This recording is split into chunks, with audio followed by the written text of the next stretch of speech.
Welcome back to part 2 of my Hotshot build.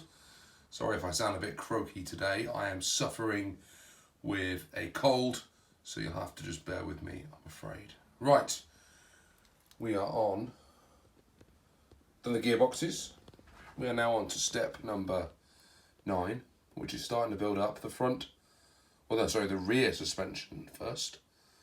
So I'm going to go ahead and get all these parts out. There's quite a few for step 9. Lay them out and we'll see what we've got to do. As I said, quite a bit going into this one. So we've laid it all out. I've got those lovely iconic red parts that go onto the Hotshot. Got the rear arms there. And then over here, got a mixture of wheel axles, got the adjusters there, a couple of ball connectors, some threaded shaft, and of course my metal bearings instead of the plastic ones going in. So I'm going to go ahead and put this together and we'll see what it looks like when I've finished. Alright, got some rear arms set up and done. So now on to step 10, attaching those to the gearbox. Let's go. Just a little watcher. These smooth drive shafts go in the rear, and the one with the, you can see it there, like the little raised bit in the middle, those are the front ones. So just make sure you don't put them the wrong way around. And here we have the assembled rear gearbox with the arms on. Now, really pleased with how that's come together. Lots of parts. I've just realised that these bits here at the back, they're called stabiliser rods, so I'm assuming that's what they do, similar job to the stabiliser rods that go on the more modern buggies. Not entirely sure how they're going to attach up to the rest of it, but we'll find out, I'm sure, as we go forward. Right, on to step 12.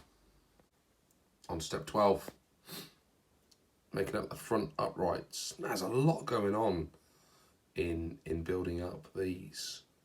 For only a couple of little parts, and I saw Adam building some up on his channel for the Fox, and they were very, very similar to this. So obviously at the time, the Hotshot and the Fox were using and sharing similar parts in their makeup. So we're going to go ahead and get these built, and then we'll take a look at them.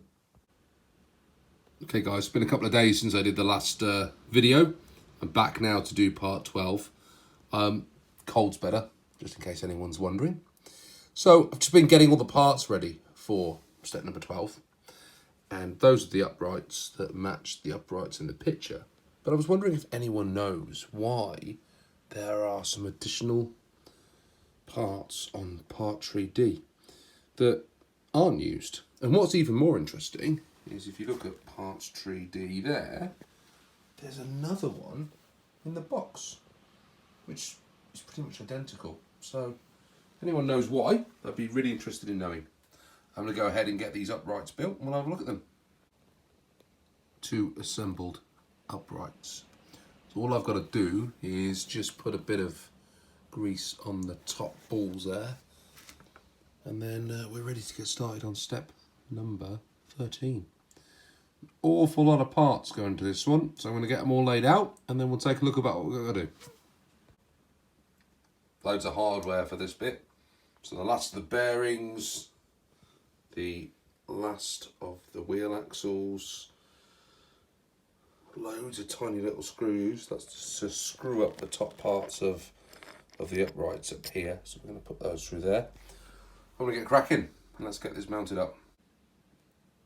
Getting that onto the end of that upright was the hardest thing I've had to do.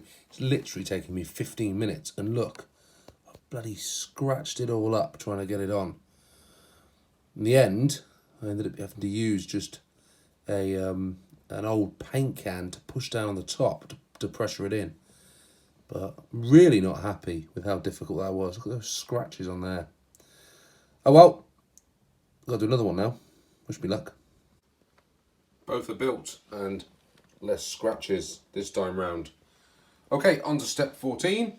I'm going to mount them up onto the front gearbox now with the drive shafts And that will do us, I think, for part 2, because on the next step, we have to start doing some little bit of painting. So we'll leave that for part 3, and we'll get this bit finished up as a final step in part 2.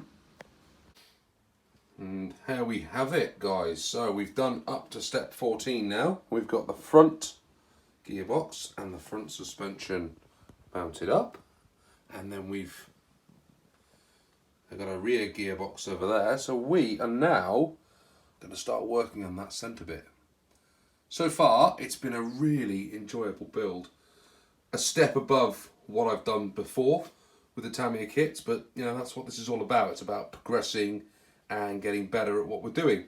The hardest part so far was getting those, what they call sway bar mounts onto the gearbox. That was the hardest thing so far. The rear gearbox was a bit challenging when I was putting that together, but you know, so far, so good. The next step is painting, and this is where it's all going to go wrong. I'm going to expose my weaknesses, and that is painting is not my forte. Anyway, that's enough for today. Huge shout out to the RC Elf for making this possible. I am living a boyhood dream building this car, and I hope that you all enjoy the content, but more especially I hope the RC Elf is enjoying watching and seeing the absolute joy that he's brought to me by donating this kit to the channel. Thanks ever so much for watching, guys. If you're enjoying the content, please like, subscribe, hit the notification bell, comment, whatever you want to do, just to keep me moving forward in the right direction. Until the next one, take care. See you soon.